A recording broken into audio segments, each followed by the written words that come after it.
Tak pernah akur, para pemimpin KKB berhasil dilumpuhkan TNI. Kasus penyanderaan yang dilakukan oleh KKB terhadap pilot Susi Air mendapat perhatian khusus bagi publik.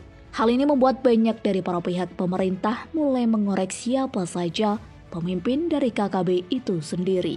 Konflik yang tak kunjung usai antara TNI Polri dengan KKB di Papua memunculkan nama Goliat Tabuni. Dari penelusuran, Goliat Tabuni sempat dikabarkan menyerahkan diri. Akan tetapi, informasi ini salah. Yang benar adalah anak buah Goliat Tabuni yang menyerahkan diri, Telangga Giri. Telangga Giri merupakan ajudan Goliat Tabuni, menyerahkan diri berikrar kesetiaan kepada NKRI di Kabupaten Puncak Jaya.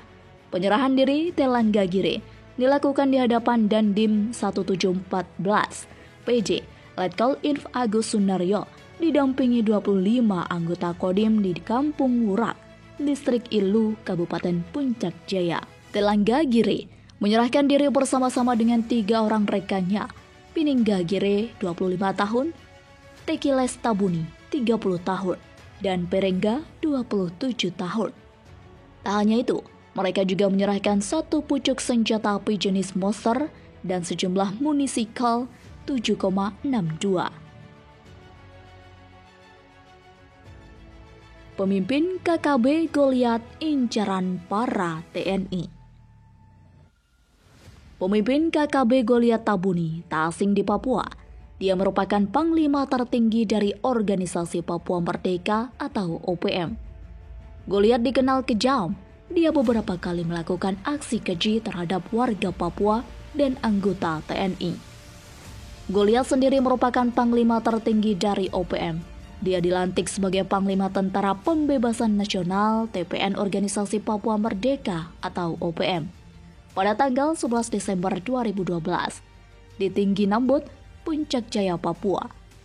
Pelantikan ini menyusul KTT TPN OPM yang dilaksanakan di markas TPN Perwomi Biak dari tanggal 1 sampai 5 Mei 2012. Perjuangan Goliat Tabuni melawan pemerintah dimulai pada tahun 2004 silam. Dia berjuang bersama Kelik Wali, pemimpin separatis senior dan komandan dari sayap militer Organisasi Papua Merdeka. Namun, Kualik tewas dalam serangan polisi di salah satu tempat persembunyiannya di Gorong-Gorong, lingkungan Timika pada tanggal 16 Desember 2009 silam. Goliat selalu menjanjikan kemerdekaan bagi Papua. Namun, hal itu tak kunjung tercapai. Usai reformasi melalui TPN OPM di Biak Markas Perwomi pada Mei 2012 lalu, Goliat Tabuni dipilih sebagai Panglima Tinggi Tentara Pembebasan Nasional Papua Barat atau TPN-PB. Kemudian, Goliat Tabuni mendirikan markas di Tinggi Nambut, Puncak Jaya, Papua. Pemimpin KKB tewas saat ditangkap. Pada tanggal 29 Maret 2022 lalu, Satgas Penegakan Hukum Operasi Damai Kartens berhasil menangkap 2 anggota kelompok kriminal bersenjata KKB di Kelurahan Siriwini, Kabupaten Nabire, Papua. Kedua KKB yang dimaksud adalah Tony Tabuni 24 tahun dan Kais Tabuni 25 tahun. Tony Tabuni merupakan seorang pimpinan KKB di Nabire. Kamal menyebutkan Tony Tabuni terpaksa dilumpuhkan hingga tewas karena melawan saat ditangkap. Kamal mengatakan, Tony Tabuni tercatat dalam banyak kasus kejahatan. Ada 9 laporan polisi yang melibatkan dirinya. Salah satunya adalah kasus penembakan mantan Kepala BIN daerah Papua di Beoga, Kabupaten Puncak pada 25 April 2022.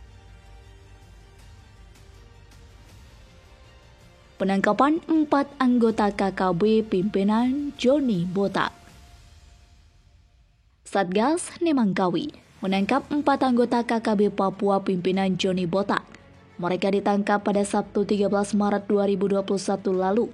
Kapolres Mimika AKBP I Gusti Era Adinata menyampaikan, keempatnya berinisial TJ, T, JJ, dan EK.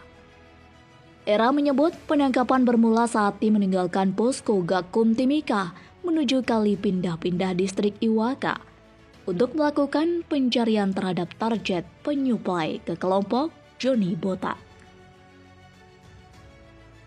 Pimpinan KKB Tony Tabuan tewas ditembak.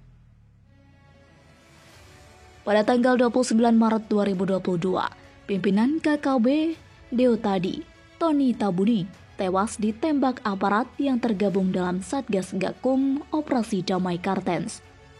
Kejadian tersebut terjadi di Kabupaten Nabire, Papua. Alasan aparat keamanan menembak yang bersangkutan karena berusaha melawan saat ditangkap.